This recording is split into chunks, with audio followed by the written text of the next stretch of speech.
we've started conversations on the campus about how wonderful it would be,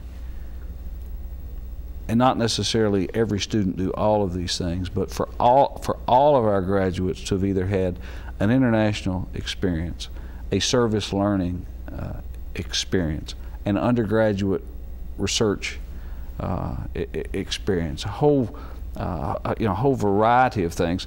And these things don't necessarily have hard and fast lines that delineate them, because there's, like with so many other things, there's a little continuum at work sometime. But last thing I want to talk to you about has been this, what I've kind of observed as your labor of love over the last 10 years or so, and that's the Chautauqua series. Tell us. It's a strange story, really. Bob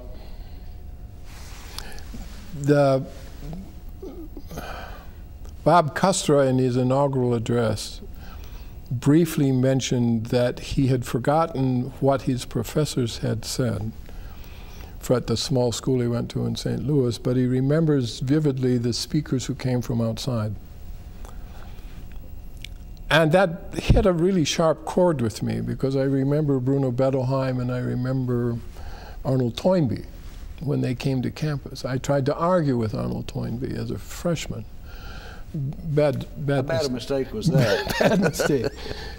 My professor the next day said, "Bruce, you have to realize that Dr. Toynbee is an Oxford professor, and they only argued with another Oxford professor. They don't argue with freshmen." So he would not ever answer our questions. But we tried.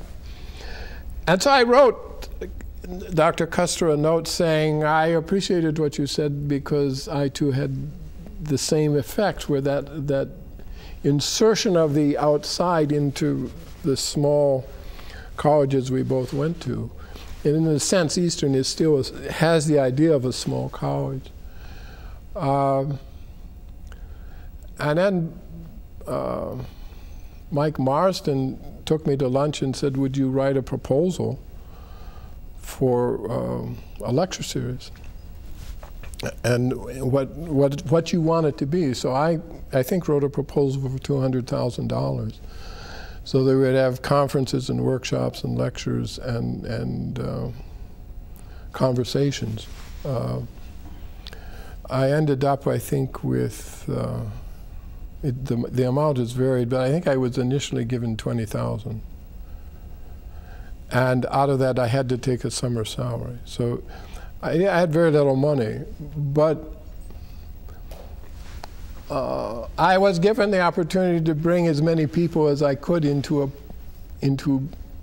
a public lecture, which is quite different than an academic lecture, that everyone should understand. The Chautauqua came from Mike Marsden. It's a word that is hateful if you're trying to design a poster, because it's got so many words in it. It's very hard to give it up now, so much time has lapsed. But it's a word with some history and tradition. And it has a history of bringing famous people into small towns in America, yeah. And I don't mind it, and I think the title and the program of the original Chautauqua series affects how we understand these talks. And so I tried with my friends to create a topic that we thought would be important a year ahead of when we were planning. And then the first one we did was evolution, because the state of Kentucky had, in 1999, said that evolution was not the word we would use change through time in the instructional manual, even though we would teach evolution in our classes. But that word wouldn't appear in the instructional code. And I didn't like that at all. And so I decided that we should have a public lecture series on evolution to show people what it was like, not just as evolution, but its impact through all of the arts and sciences, if you will. And since I have friends in all of the arts and sciences, I can ask them, and they can give me people or they can give me ideas. And so it was never a labor of me being terribly creative, except for being able to talk to my friends. And so that first lecture series is still quite a remarkable collection of speakers. And I guess its origin came in part, I don't know if you remember, but we used to have retreats at Maywood's for arts and, for social and behavioral sciences and arts and humanities. Each had separate retreats, but they allowed me to go to them because I liked both camps, if you will. And so those talks also fed into my understanding of what I wanted our faculty to be doing. From the very beginning, I included people I knew here who were brilliant. Most people here are brilliant. But they also have to be able to translate their brilliance into a lecture that anyone could follow. So I've always been thrilled at what our faculty do when I ask them to give these talks, particularly because I couldn't pay them. So I could double the size of the lecture series if I included our faculty because I didn't pay them. And so in the beginning I started doing, I think, 14 lectures, or 7 lectures a semester, 14 lectures. That's quite hard to manage as one person. Because then I was doing all the accounting as well, and all of the contracting as well. And a lot of logistical arrangements. And strange logistical arrangements, yeah. You know, occasionally we'd find out that the same lecture hall or space had been booked for more than one event on a that kind of is irritating. That's a problem we've never quite resolved, and I don't know. I think you need a czar or some very powerful agent who says this room will go to you, and because I tried always to start early, but they ended up other people created neat blocking maneuvers. So all of us want the same limited space, I think. But I think that over the years, we've been very, very successful in bringing extraordinary speakers to campus. I think among the most memorable are Daniel Ellsberg and Angela Davis, Sylvia Earle. I mean, there are intellects that have been here that are just astounding. You've got quite a list of those, and from my perspective, from the beginning, from that first one on evolution, they've added a richness to the intellectual climate on the campus that wasn't there before. You know, not that we didn't have a rich intellectual climate, but it's been a great enhancement to it. But the takeaways that I've had from it over the years is, you know, I remember those great folks who've come in, and unfortunately I haven't been able to attend as many of these that I would like, but I've also found it two things about our faculty and our students incredibly uplifting to me as a very EKU-centric person. One is it demonstrates just really what a quality group of folks we have here on our faculty. You know, intuitively, we wouldn't be the kind of institution that we are if we didn't have a great faculty. But the other thing, our students, and I don't know if our faculty have prompted them. I get the sense that they're not, because the questions come in such a context to the discussion. I have always been so impressed and so proud of the insightful questions that our students ask these people. Haven't you noticed that, Bruce? Yeah, it's amazing.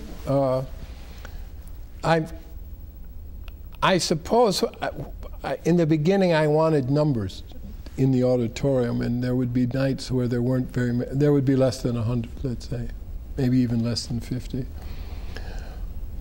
But ironically, some of those lectures and the response of the audience is stronger because it's smaller. More intimate. More intimate. And our students ask extraordinarily good questions. One of the most humorous that I can remember is a young man named Colin Roosh, who was sitting in the front row, and at the end of Angela Davis's lecture, she said she would allow questioning. And he shouted up, "What should we do?"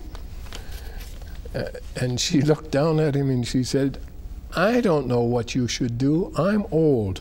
I've done 100,000 mimeographs, and you don't even know what I'm talking about. So find something important and do something about it."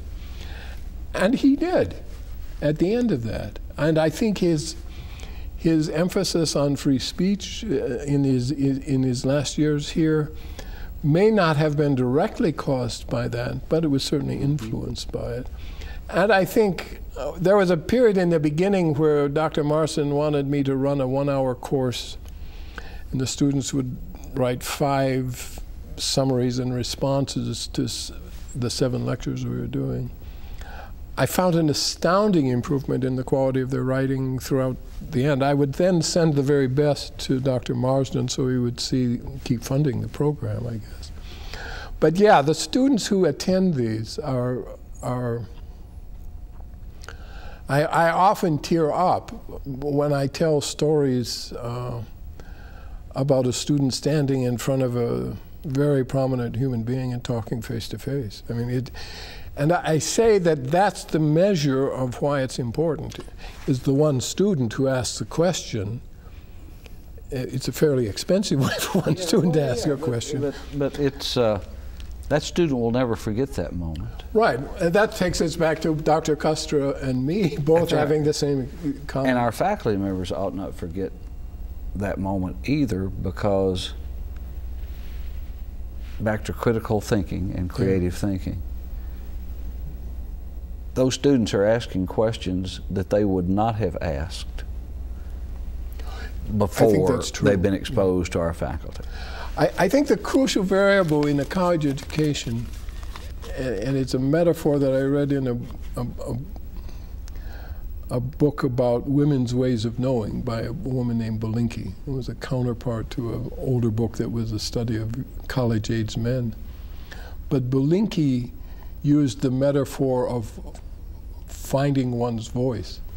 And so both in the honors program and in my big lectures and in the Chautauqua, my goal is to create a circumstance in which the student uses their voice to express either a claim or a response to an argument that is done in public. And I think they then become liberated, in a sense.